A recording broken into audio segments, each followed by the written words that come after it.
ፍቅር ባዕልኸ ዝገበርክ እያ እኸ ከምታ ባዕልኸ ዝኣተኽ እያ ባዕልኸ ትወፅእያ ሰላም ሰላም ናይ ዝፋኔ ናርዲ ተኸታተልቲ ዝኾንኩም ከመይ ኣለኹም? ኣነ እግዚኣብሔር ይመስገን ሰላም እየ ፅቡቕ ኣለኹ። ከምዛ ኣነ ሰላም ዘለኽዎ ሰላም ክትህልወለይ ናይ ኩሉ ግዜ ትምኒተ እዩ። እሺ እምበኣር ክብራት ኣሕዋተይ ከምቲ ልሙድ ሓፂር ቪድዮ ሒዘልኩም መፅአ ኣለኹ። ሰራሕተኛ ኣደይ ካብ ኣማርኛ ናብ ትግርኛ እየ ሒዘልኩም መፅአ እና ምሳይ ክትፀንሑ በትሕትና ይላቦ ቅድሚያ ላይክ ሸር ሰብስክራይብ እናገርኩም ድማ ቤተሰብ ምዃንና ኣይትሕምቑ ክብል ይፈቲ። እሺ እምበኣር ናይ ሎማዓንቲ እኳ ብጣዕሚ በቲ ሓደ ገፅ ሓዚነ በቲ ሓደ ገፅ ከዓ ስሒቐ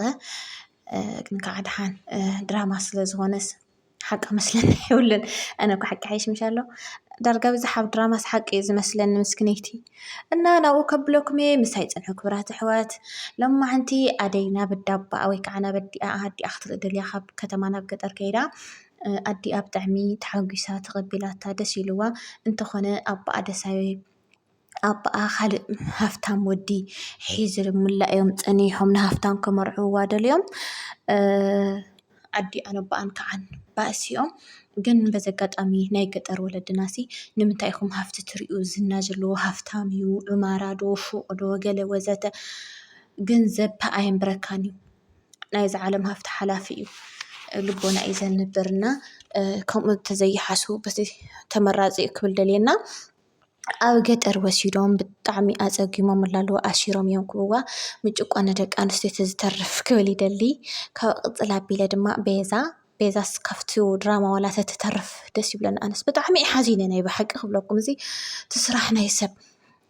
ሕጂ እቲ ድራማ እኮ ኣብ ሓቀኛ ሂወት ዝተደረኸ እውን ክኾን ይኽእል ገለገለ ከዓ ዘጋጠመ ነገር እውን ክህሉ ስለ ዝኽእል ሲ ሕጂ ቤዛስ ብተንኮላ ገንዘብ ንኽትረክብ ብኽፍኣታ ሓደ ኢላ ካብታ ድራማ ንሪኣሲ ኩሉኽፍኣት እያ ተመሊኣ ደላ እጅስ ከኒና ሃብያ ክብላ ከሎ ዶክተር ኤክስፓየር ዝኾነ ሕማቕ ከኒና ዘሕምም ወይ ዘዕብድ ቀይራ ነሊሊ ሂባታ ሊሊ ከዓ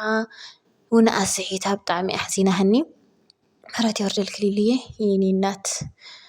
ዋይ ክትሓሚ ኣይግበአክን ዝያዳ ይማዕረይ ግን ትፈልጡ ጋይስ ከምዚ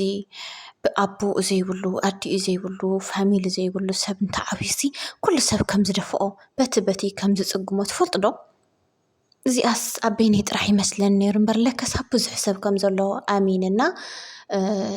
ብሓቂ ከቢድ እዩ ናይ ብሓቂ ከቢድ እዩ እቲ እዛ ቆልዓ ኣብ ርእሲ መሬት ፋሚሊ ቤተሰባ እንተዝህልዋ ዝኩሉ ጥቃታት ከማን ኣይመበፅሓን እየ ዝብል ከዓ ቁኑዕ ሰብ ኣብ ምድሪ ኣይጥዕሞን እዩ ደይ ኣብ ሰማይ እግዚኣብሔር ምሳኺ ይኹን ሊልየ እቲ ድራማ ሓቂ እዩ መሲሉ ተሰሚዕና ኣነ ሓቂ ሓይሽ እንደገና እቲ ክኒና ምስ ኣብልዐታ ውንኣ ስሒታ ምናምን ናብ ፅርግያ ወፂኣ እያ ሃዲማ ጠፊኣ ዘላ ቀልባ ጠፊእዋ ዶክተርን ሩታን ከዓ ክእልሽዋ ወፂኦም ሩታ ሓቂ ሓይሽ ዶክተር ትፈትው እያ ብፍቅሪ ዓይኒ እያ ከማን ተጠምቶ ንኽትዛረቦ ግን ማራ እያ ሓፊራ ደላ ሕጂ በቃ ኣብቲ ሕክምና ትምስምስ ክትብል ክትመላለስ ገለ እዩ ደስ ዝብላ ንምንታይ ንዶክተር ክትሪኦ ስለ ትደሊ ዶክተር ከዓ ንዓኣ ወላ ሓንቲ ቦታ የብሉን ዶክተር መቸም ከምቲ ዝሓለፈ ክፋላ ዝረአናዮ ንኣደ እዩ ዘለዎ ቦታ ሩታ ግን ንዓኡ እዩ ደለዋ ቦታ ኣብዚ ኣስከባድ እያ ክብለኩም እየ ደልየ ጋይስና ብጣዕሚ እዩ ከቢድ ካብ ቅፅል ኣቢለ ክብሎ ደልየ ዘለኹ ድማ ኣዲኡ ንባቡሬ ተታሒዛ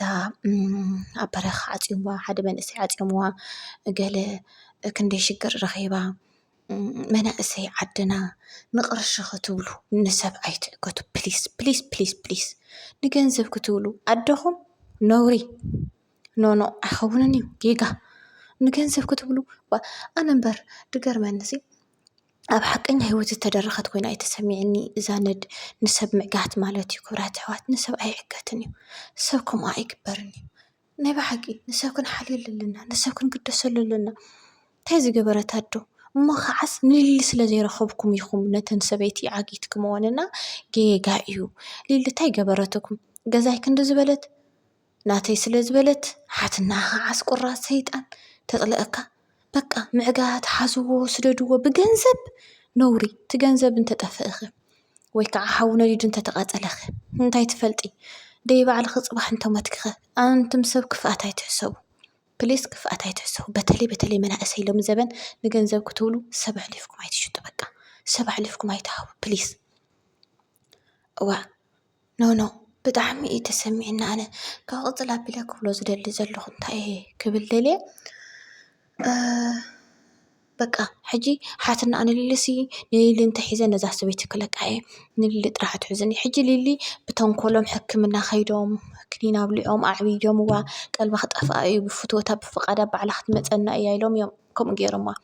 ብርግፅ ክትከዶም ትኽእል እያ ትኸይዶም ዳ እምበር ተሓትናኣስ ንሊሊ ሒዛስ እያ ትረክብ ገዛ ነዚ ፅባሕ ንጎሆ ፈሪሱ ድዓኑ ነዚ ፅባሕ ንጎሆ ገዲፍናዮ ንኸይድ ፍቕሪ እዩ ዓብይ ስኒት እዩ ዓብይ ንጓል ሓፍታ እያ ተበላሹ ደላ ንጓል ሓፍታ እያ ትብድል ዘላ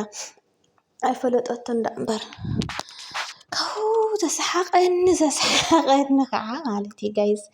ናይ ብሓቂ ማለት እዩ ፍቅር ማለት እዩ ንዴብ ሃንደበት ድውል ኣቢላ ዴብ በቃ ገለ ኮይነ ኣለኹ ገለ ኮይነ ንኹን ዓበጀኻ ኢለካ ያለበለ ኢላትሲ እሱ ከዓን ቀልቡ ፍልም ኢልዎ እንታይ ደኣ ኮይና ኢሉ ናኩ የተኸደ ፅድት ኢላ ክዳና ቀይር ኣቢላ ፀዳ ኢላ ማለት እዩ ናብ እንዳ ካፌ ክትቆፅሮ ዴብ እታ ዲኣ ንፍቅር ዋዛ ድያ ንኣሹ ሒዝካያ ከይድ ኢላቶ ዋርድያ ኣሸኻ እግራ እናኸደ የምየ ልጅ ያለኩ ሓላዊ ኽየ ንስኽ ቆራፅሲ ከመይ ዝበለ ወዲ ቋፂርኪ ኢሉ ተገሪቡ ምስኣ ኸይዱ ናይ ብሓቂ ኣስሒቐኦም ነገር ኣብቲ ፅርግያ ተደልዮም ይበኣሱ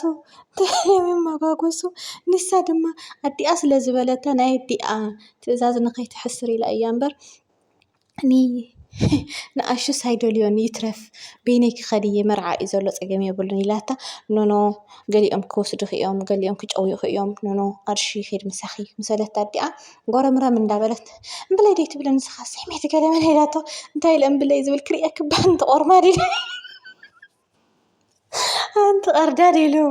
በዘይ እናተራግሑ ኣየ ናይ ልባ ሓንቲ ከመይ ዝበለ ወዲ ኣኽርኢ ኣታኸቢ ናበል ኣሹ ከይዶም ኣትዮም ኣብቲ ካፌ ምስ ኣተው በቃ መራ ተገሪሙ ኣሹ ኣዚ ፅድት ዝበለ ካፌታት ክብር ኣምፂኣትኒ ምስ መን እያ ክተራኽበኒ ደልያ መን ኢኺ ቆፂርኪ ኢልዋ ስታይ ምልክተካ ኢላ ተሳሓነ ዘይምልከተኒ ኣይምልከተካን እዩ ስኸል ትብለንሳ ዕንጭዋን ድሙን ምሽ ኣለኩም ልክ ዕንጭዋን ድሙን እዮም ዝመስሉ ኣብ መንጎኹም እናሃለውስ ዴብ ከዓ ሰንቢዱ ንዓ ስለ ዝበለቶ ብቕልጡፍና ጎይእቱ ኢሉ ከመይ ኢልኩም ኢልዎም ረረረረ ደብየዋ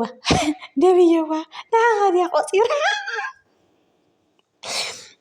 ድያ ቆፂራ ምስ በሎ ዋ እንታይ ንዓኻ ድያ ቆፂራ እንታኽን ክስኺ እንታይ ክሕመኪ ይብላሎስ ምንም ዴበይ